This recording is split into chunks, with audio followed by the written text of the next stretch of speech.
ঢাকা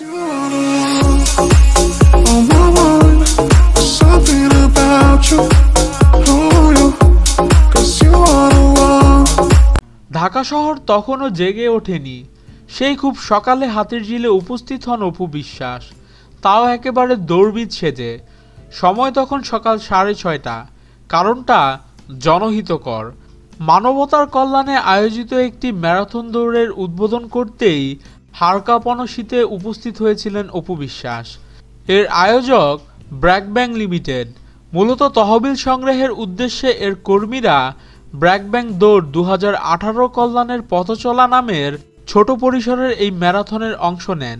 বিষয়টি নিয়ে অপু বিশ্বাস আমাদের বলেন, দৌড়ে সরাসরি অংশ না নিলেও উদ্বোধনী ও পুরস্কার বিতরণীতে অংশ নিয়েছি। চেয়েছি সবাইকে উৎসাহ দিতে। শুধু অপু বিশ্বাস নন, এতে বিনোদন অঙ্গনের বেশ কয়েকজন তারকাও উপস্থিত ছিলেন। কেমন আছেন আপা? So good to see you. আসেন প্লিজ। আর ডক্টর আজাদ স্যার আরো কাজ আছে, স্যার চলে গেছেন। সো আপনি তো CDIC director, so doctor Bedra এসছেন আমাদের সাথে। উনি চেঞ্জিং ডায়াবেটিস ইন চিলড্রেন এই চ্যারিটেবল অর্গানাইজেশনটায় কাজ করেন। She is the one who runs it. আপা আমাদেরকে কিছু যদি বলেন। Thank you. কামাল প্লিজ।